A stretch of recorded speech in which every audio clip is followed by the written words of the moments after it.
السلام علیکم ورحمۃ اللہ وبرکاتہ۔ سورہ بقرہ کی آیت 40، 41 اور 42 پڑھتے ہیں۔ اعوذ باللہ من الشیطان الرجیم، بسم اللہ الرحمن الرحیم۔ یا بنی اسرائیل اذکروا نعمتی التی انعمت علیکم واوفوا بعہدی اوفی بعہدکم وإياي فارحبون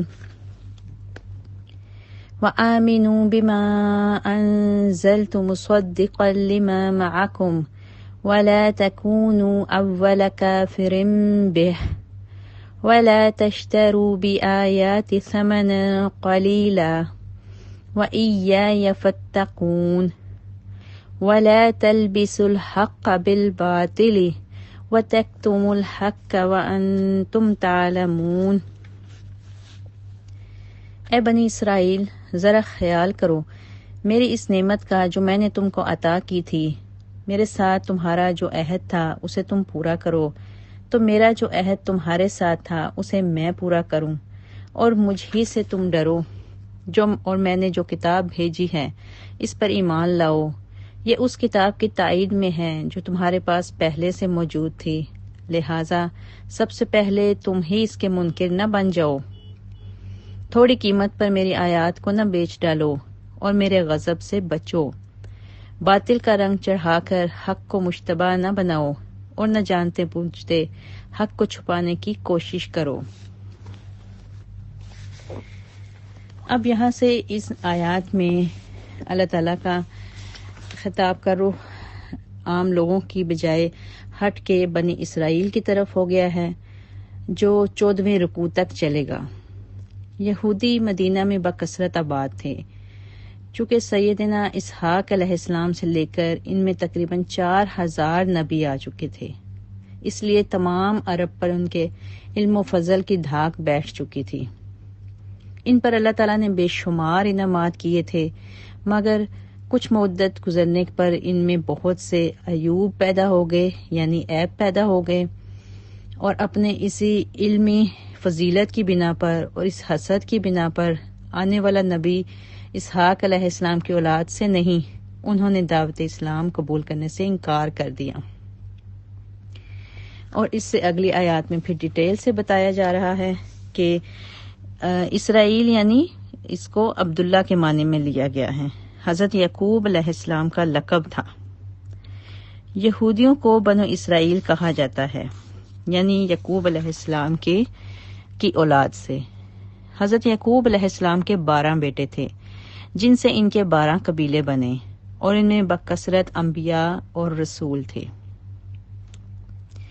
بنی اسرائیل میں سے ہی یہودی ہوئے، جن کو عرب میں ان کی گزشتہ تاریخ اور علم و مذہب سے بہت زیادہ گہری تعلق رکھنے کی وجہ سے ایک خاص مقام حاصل تھا، اس لیے انہیں گزشتہ انعامات الہی یاد کروائے گئے اور کہا گیا کہ تم میرا وہ عہد یاد کرو جو تم سے آخری نبی صلی اللہ علیہ وآلہ وسلم کی نبوت اور ان پر ایمان لانے کے لیے لیا گیا تھا، اور اگر تم اس عہد کو پورا کرو گے تو میں بھی اپنا عہد پورا کروں گا، اور تم پر سے وہ تمام بوجھ اتار دیے جائیں گے، یعنی وہ تمام غلطیاں اور کوتاہیاں تمہاری معاف کر دی جائیں گی، اور تمہیں دوبارہ سے عروج عطا کیا جائے گا۔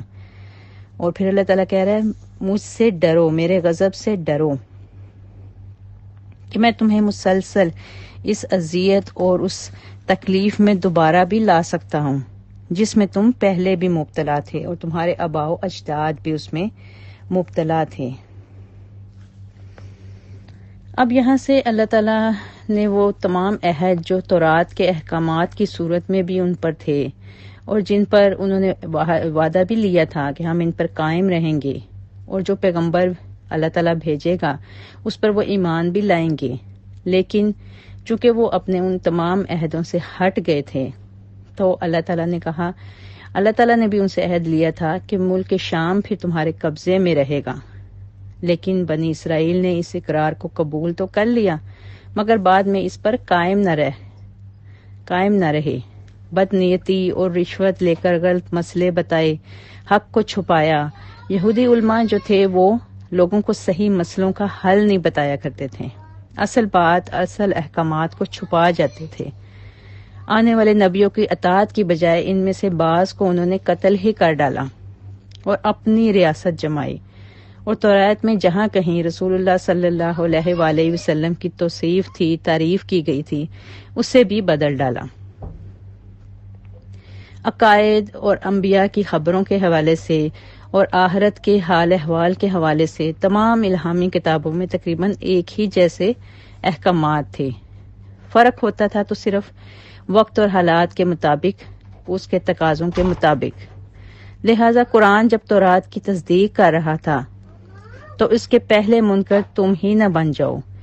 یہ اللہ تعالیٰ نے ان سے مخاطب ہو کے کہا کہ تم خود ہی اپنی کتاب کے منکر نہ بنو اور یہ سارا بوجھ اپنے سر پہ نہ لاؤ، کیونکہ پھر تمہارے پیچھے تمہاری آل اولاد بھی اسی روش پر چلے گی۔ اس طرح سب کے گناہ کا حصہ تم اپنے سر پہ مت لو۔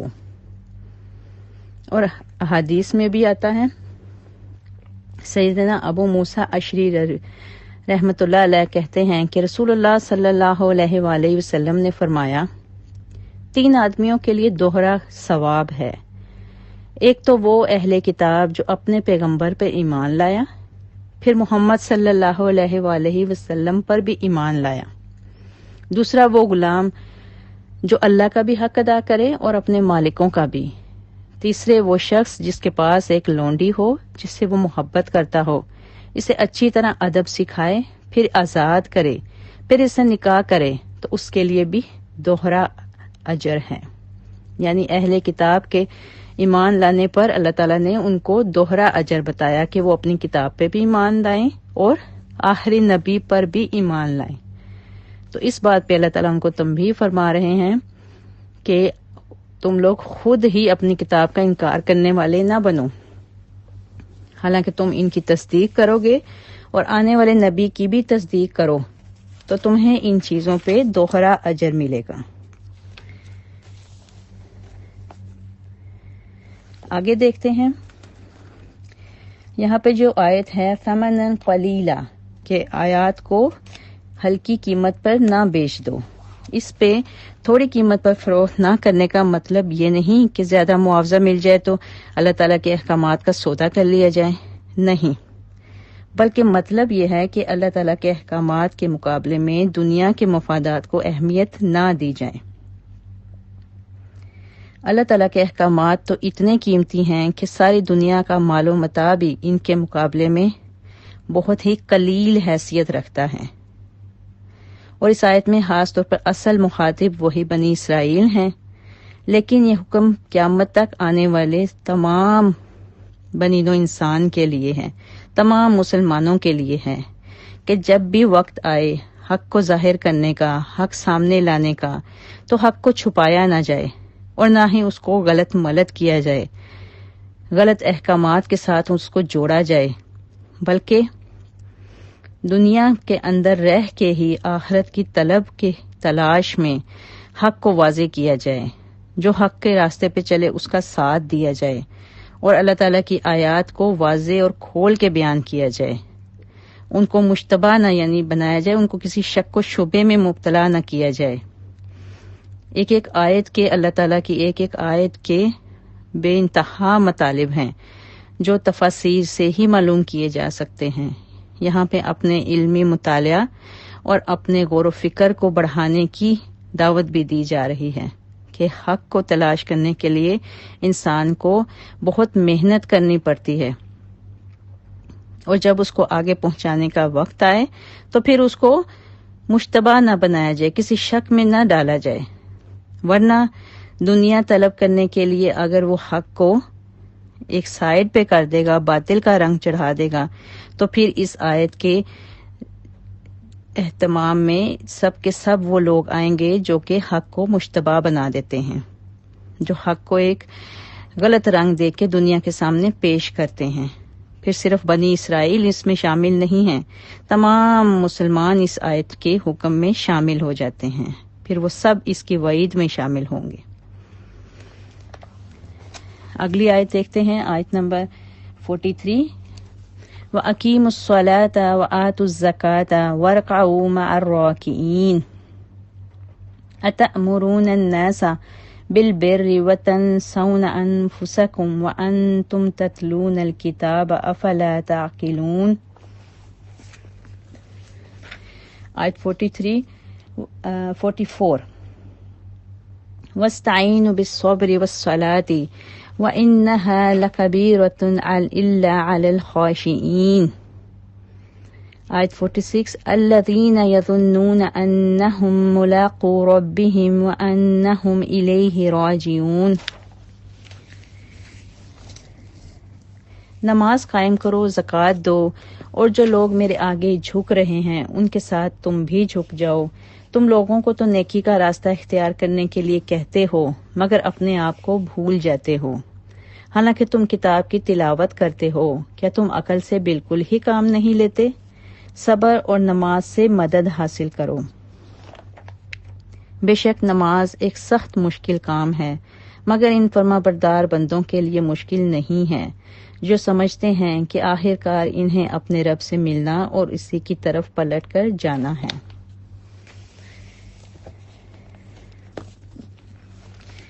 اب یہاں پہ خاص طور پہ اللہ تعالیٰ ایک مسلمان مومن کو کن چیزوں کی مدد حاصل کرنے کے لیے بتا رہے ہیں کہ صبر اور نماز ہر مسلمان مومن کے دو بڑے ہتھیار ہیں. نماز اور زکوٰۃ ہر زمانے میں دین اسلام کے اہم ارکان رہے ہیں، لیکن یہودی نماز با جماعت کا اہتمام نہیں کرتے تھے اور ان کی نماز میں رکوع بھی نہیں تھا. یہود نے نماز ادا کرنا بالکل چھوڑ دیا تھا اور زکوٰۃ ادا کرنے کے بجائے سود کھانا شروع کر دیا تھا. اس آیت میں انہیں تنبیہ کی جا رہی ہے کہ اب تمام امور میں نبی آخر الزماں کی اتباع کرو. اس آیت میں اور اس سے اگلی 3 آیات میں خطاب مکمل طور پہ یہودیوں سے اور مسلمانوں میں مشترک ہے. ہماری شریعت میں بھی، شریعت محمدی صلی اللہ علیہ وآلہ وسلم میں، نماز با جماعت ادا کرنا بہت فضیلت رکھتا ہے اور بلا عذر نماز ترک کرنا اور جماعت کو خاص طور پہ ترک کرنا کبیرہ گناہ بتایا گیا ہے. نماز کے ذریعے سے ایک مومن کا رابطہ اور تعلق اللہ تعالیٰ سے استوار ہوتا ہے، جس سے اسے اللہ تعالیٰ کی تائید اور نصرت بھی حاصل ہوتی ہے، اور صبر کے ذریعے سے کردار کی پختگی اور دین میں استقامت حاصل ہوتی ہے. نبی کریم صلی اللہ علیہ وآلہ وسلم کو جب بھی کوئی اہم معاملہ پیش آتا تو آپ صلی اللہ علیہ وآلہ وسلم فوراً نماز کا اہتمام فرماتے. نماز کی پابندی عام لوگوں کے لیے گراں ہوتی ہے، لیکن خشوع خضوع کرنے والوں کے لیے یہ آسان بلکہ اطمینان اور راحت کا باعث ہے. اور وہ کون لوگ ہیں؟ وہ جو قیامت پر پورا یقین رکھتے ہیں کہ ہمیں اپنے ان تمام اعمال خیر کا جواب دینا ہے اور ان کی آگے ان کو اجر ملنا ہے. ان کے لیے اللہ تعالیٰ کے احکامات پر عمل کرنا کچھ مشکل نہیں ہوتا. نماز با جماعت کے متعلق بہت سی احادیث میں بہت فضیلت بتائی گئی ہے. پیارے نبی صلی اللہ علیہ وآلہ وسلم نے فرمایا، جماعت کی نماز اکیلے شخص کی نماز سے 27 گنا زیادہ فضیلت رکھتی ہے.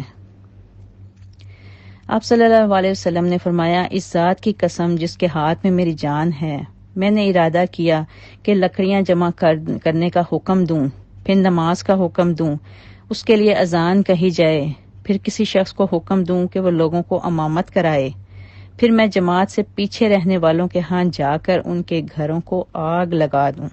استغفر اللہ.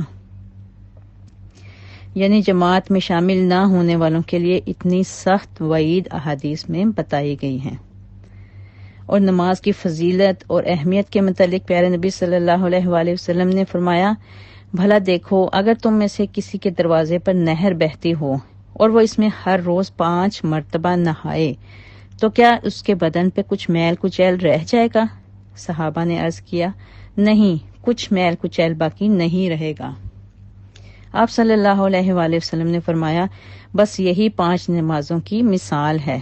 اللہ تعالیٰ ان نمازوں کی وجہ سے گناہ معاف کر دیتا ہے۔ سبحان اللہ۔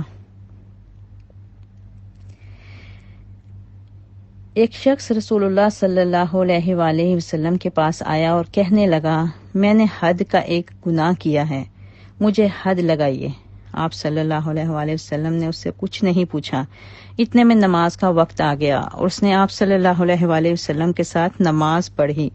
پھر وہ شخص پھر کھڑا ہوا اور کہنے لگا، یا رسول اللہ صلی اللہ علیہ وسلم، میں نے ایک حد کا گناہ کیا ہے، آپ صلی اللہ علیہ وسلم کتاب اللہ کے مطابق مجھے سزا دیجیے۔ آپ صلی اللہ علیہ وآلہ وسلم نے فرمایا، کیا تو نے ہمارے ساتھ نماز نہیں پڑھی؟ وہ کہنے لگا، جی پڑھی ہے۔ آپ صلی اللہ علیہ وآلہ وسلم نے فرمایا، تو بس اللہ نے تیرا گناہ اور تیری سزا کو معاف کر دیا ہے۔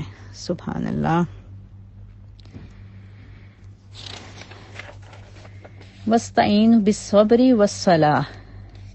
اب یہاں پہ مصیبت اور پریشانی کی حالت میں نماز اور صبر کو اپنا شعار بنانے کا حکم دیا گیا کہ اللہ کی یاد میں جس قدر طبیعت کو مصروف ہو، اسی قدر دوسری پریشانیاں اور تکلیفیں خود بخود کم ہو جاتی ہیں۔ بعض لوگوں نے یہاں صبر سے روزہ بھی مراد لیا ہے، اور رسول اللہ صلی اللہ علیہ وآلہ وسلم کی عادت تھی کہ جب آپ صلی اللہ علیہ وسلم کو کوئی پریشانی لاحق ہوتی تو خود بھی نماز میں مشغول ہوتے اور اپنے اہل بیت کو بھی اس کی دعوت دیتے۔ اور صبر کسے کہتے ہیں؟ رسول اللہ صلی اللہ علیہ وسلم کی زبانی سنیے کہ آپ صلی اللہ علیہ وسلم کا ایک عورت پر گزر ہوا جو ایک قبر کے پاس بیٹھی رو رہی تھی۔ آپ صلی اللہ علیہ وآلہ وسلم نے فرمایا، اللہ سے ڈرو اور صبر کرو۔ وہ کہنے لگی، جاؤ اپنا کام کرو، تمہیں مجھ جیسی مصیبت تو پیش نہیں آئی۔ وہ عورت آپ صلی اللہ علیہ وسلم کو پہچانتی نہ تھی۔ اسے لوگوں نے بتایا کہ وہ تو نبی صلی اللہ علیہ وآلہ وسلم تھے۔ چنانچہ وہ آپ صلی اللہ علیہ وسلم کے دروازے پر حاضر ہوئی۔ وہاں کوئی دربان موجود نہ تھا۔ وہ اندر جا کر کہنے لگی، میں نے آپ صلی اللہ علیہ وسلم کو پہچانا نہ تھا، میں صبر کرتی ہوں۔ آپ صلی اللہ علیہ وسلم نے فرمایا، صبر تو اس وقت کرنا چاہیے جب صدمہ شروع ہو۔ یعنی جو لوگ مرنے کے بعد اپنے پروردگار سے، اپنے رب تعالی سے ملنے اور ان کے حضور جواب دہی کا یقین رکھتے ہیں، ان کے لیے نماز کی ادائیگی کچھ مشکل نہیں ہوتی، بلکہ اگر ان کی کوئی نماز رہ جائے یا تاخیر ہو جائے تو ان کی طبیعت پر بہت زیادہ بوجھل ہو جاتی ہے، اور جب تک وہ نماز ادا نہیں کر لیتے انہیں چین نہیں آتا۔ اور جو لوگ روز آخرت پر پورا یقین نہیں رکھتے، ان کے لیے نماز ایک بہت مصیبت اور مفت کا بوجھ محسوس ہوتی ہے۔ اللہ تعالی ہم سب کو 5 وقت نماز پر وقت ادا کرنے کی توفیق عطا فرمائے اور ہماری نمازوں میں خشوع اور خضوع پیدا کرے۔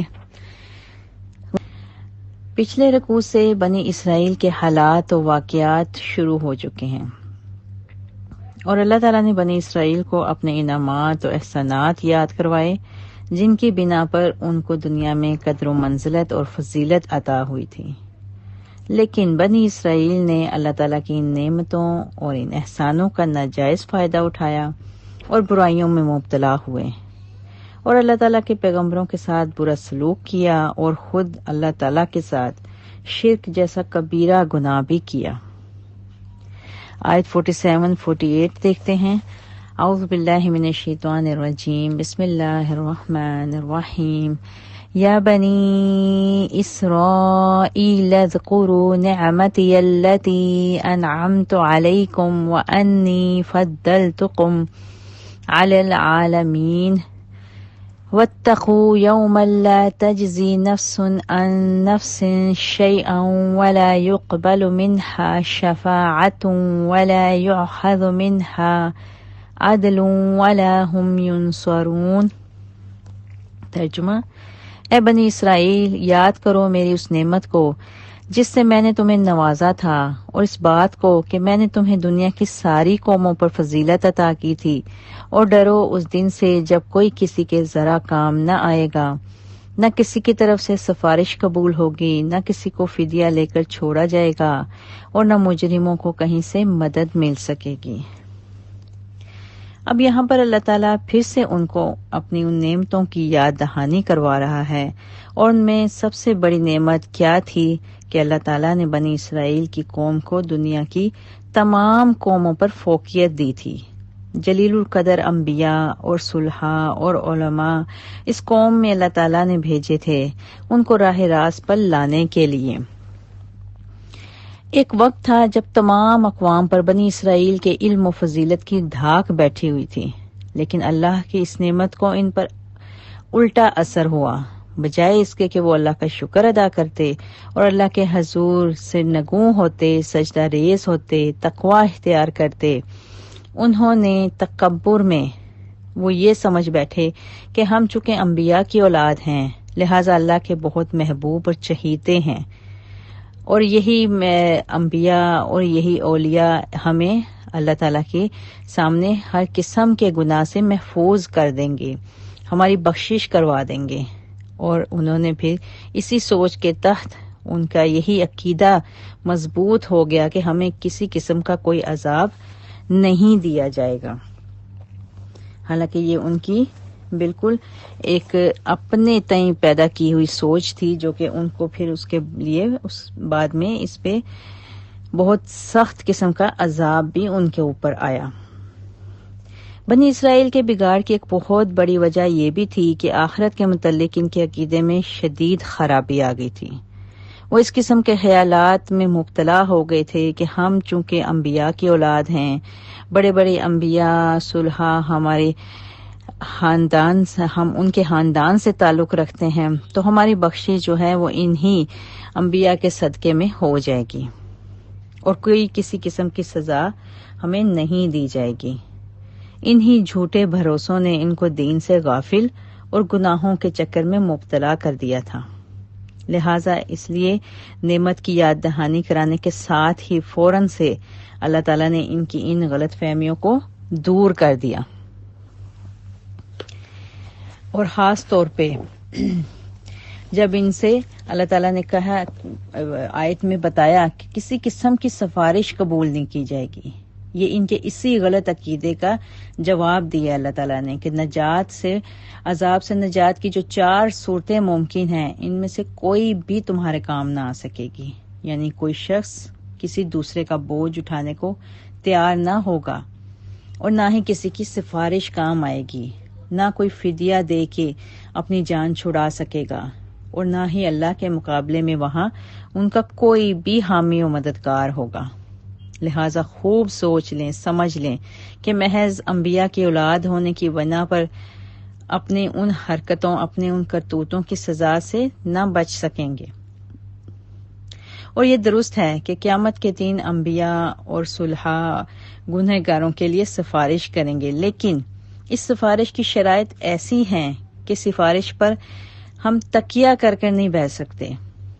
مثلا یہ کہ سفارش وہی کرے گا جسے اللہ تعالیٰ اجازت دیں گے، اور اتنی ہی کر سکے گا جتنی اللہ تعالیٰ کی مرضی ہوگی، یا صرف اسی گناہ کے لیے سفارش کر سکے گا جس کا اللہ کی طرف سے اذن ہوگا، اور صرف اسی شخص کے حق میں کر سکے گا جس کے حق میں اللہ تعالیٰ سفارش کرنا منظور کریں گے، اور خاص طور پہ شرک کی کسی طور بھی سفارش قبول نہیں کی جائے گی۔ آیت نمبر 49-50 دیکھتے ہیں۔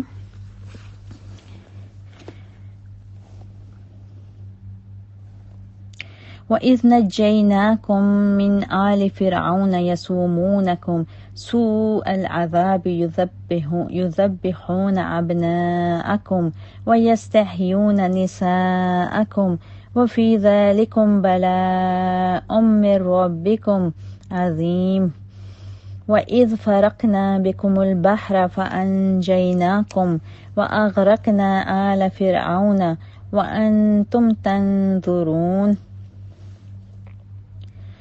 یاد کرو وہ وقت جب ہم نے تم کو فرعونیوں کی غلامی سے نجات بخشی، انہوں نے تمہیں سخت عذاب میں مبتلا کر رکھا تھا، تمہارے لڑکوں کو ذبح کرتے تھے اور تمہاری لڑکیوں کو زندہ رہنے دیتے تھے، اور اس حالت میں تمہارے رب کی طرف سے تمہاری بڑی آزمائش تھی۔ یاد کرو وہ وقت جب ہم نے سمندر پھاڑ کر تمہارے لیے راستہ بنایا، پھر اس میں سے تمہیں بخیر و عافیت گزار دیا، پھر وہیں تمہاری آنکھوں کے سامنے فرعونیوں کو غرقاب کر دیا۔ استغفر اللہ۔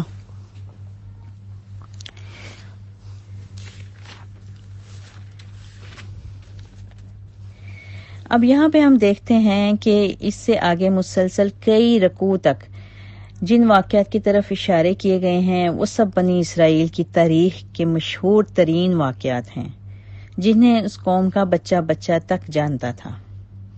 اسی لیے یہاں اس رکوع میں اللہ تعالیٰ نے ڈیٹیل تفصیل بیان کرنے کے بجائے ایک ایک واقعہ کی طرف مختصراً اشارہ کیا ہے، اور اس تاریخی بیان میں ان آیات میں دراصل یہ دکھانا مقصود ہے کہ ایک طرف یہ احسانات ہیں جو اللہ نے ان پر کیے، اور دوسری طرف وہ حرکتیں، ان کے وہ کرتوت ہیں جو ان احسانات کے جواب میں وہ کرتے رہے۔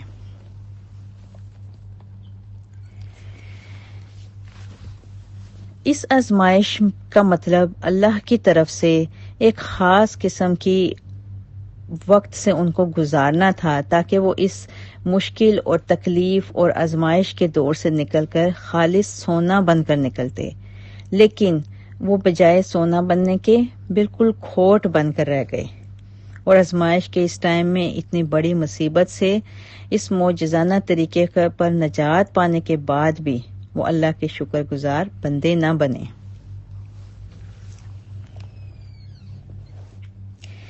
آیت 51 اور 52 دیکھتے ہیں۔ اس سے پہلے ہم دیکھتے ہیں کہ اس آیت میں فرعون کی جو تاریخ تھوڑی سی ہمیں ملتی ہے وہ اس کو تھوڑا سا دیکھ لیتے ہیں کہ فرعون نے ایک خواب دیکھا تھا جس کی تعبیر اس کے نجومیوں نے یہ دی تھی کہ بنی اسرائیل میں ایک شخص پیدا ہوگا جو تمہیں اور تمہاری سلطنت کو غارت کر دے گا۔ فرعون نے اس کا حل یہ سوچا کہ اپنی مملکت میں حکم دے دیا کہ بنی اسرائیل کے ہاں جو بچہ بھی پیدا ہو اسے مار ڈالا جائے، اور جو لڑکیاں پیدا ہوں انہیں اپنی لونڈیاں بنا کر رکھ لیا جائے۔ اپنی حکومت کو بچانے کے لیے اس کی یہ تدبیر انتہائی ظالمانہ تھی، مگر جو کام اللہ کو منظور تھا وہ ہو کے رہنا تھا، اور فرعون کے سر پر چڑھ کر ہوا۔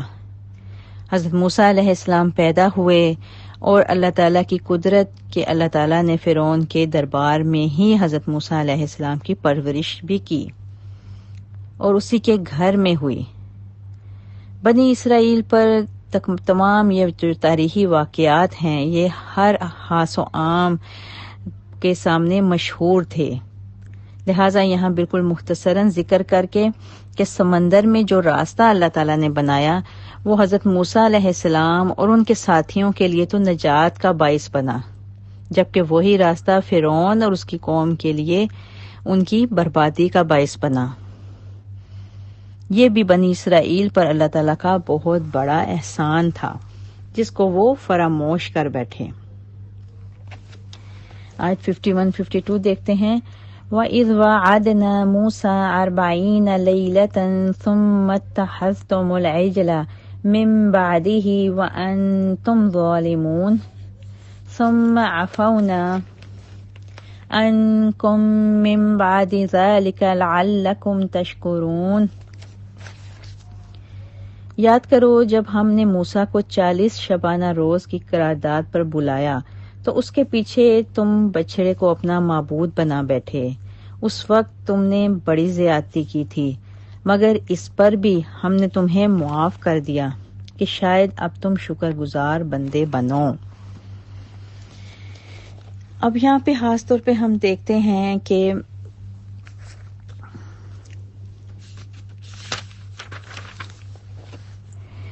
بنی اسرائیل چونکہ اپنی غرقابی کے بعد جب وہ حضرت موسیٰ علیہ السلام اپنی قوم کو لے کر جزیرہ نما سینا میں پہنچ گئے تو وہاں پر اللہ تعالیٰ نے حضرت موسیٰ علیہ السلام کو 40 راتوں کے لیے کوہ طور پر بلایا تاکہ اس نئی جو قوم بچ گئی ہے اس کے لیے کوئی ہدایات، کوئی احکامات ان کے حوالے کیے جائیں، کوئی صحیفے ان کو اللہ تعالیٰ ان کو دینا چاہتا تھا۔ حضرت موسیٰ علیہ السلام کے جانے کے بعد اس قوم نے گاؤ پرستی شروع کر دی، کیونکہ مصر میں گاؤ پرستی کا بہت زیادہ رواج تھا۔ حضرت یوسف علیہ السلام کے بعد بنی اسرائیل جب برائیوں میں مبتلا ہو گئے اور آہستہ آہستہ فرعونیوں کے غلام بنتے گئے، اور وہاں رہتے رہتے انہوں نے عافیت یہی سمجھی کہ دوسرے لوگوں کی طرح وہ بھی گاؤ پرستی کو اپنا مشغلہ بنا لیں، اس کو اپنی عبادت کا ذریعہ بنا لیں۔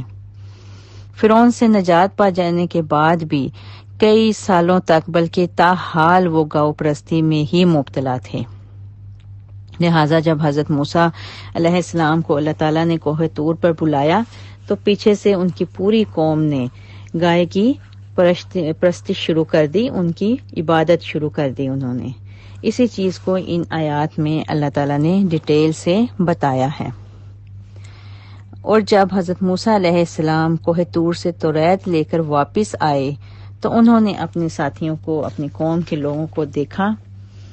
آیت 53 اور 54 دیکھتے ہیں۔ وَإِذْ آتَيْنَا مُوسَى الْكِتَابَ وَالْفُرْقَانَ لَعَلَّكُمْ تَهْتَدُونَ وَإِذْ قَالَ مُوسَى لِقَوْمِهِ يَا قَوْمِ إِنَّكُمْ ظَلَمْتُمْ أَنفُسَكُمْ بِاتِّخَاذِكُمُ الْعِجْلَ فَتُوبُوا إِلَى بَارِئِكُمْ فَاقْتُلُوا أَنفُسَكُمْ ذَلِكُمْ خَيْرٌ لَكُمْ عِندَ بَارِئِكُمْ فَتَابَ عَلَيْكُمْ إِنَّهُ هُوَ التَّوَّابُ الرَّحِيمُ۔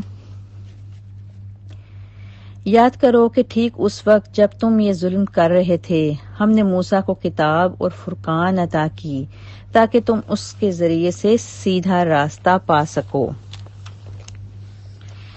اب یہاں پہ فرقان وہ چیز ہوتی ہے جس کے ذریعے سے حق اور باطل کا فرق نمایاں کیا جائے، اور اردو میں خاص طور پر اس لفظ کو کسوٹی سے تشبیہ دی جاتی ہے۔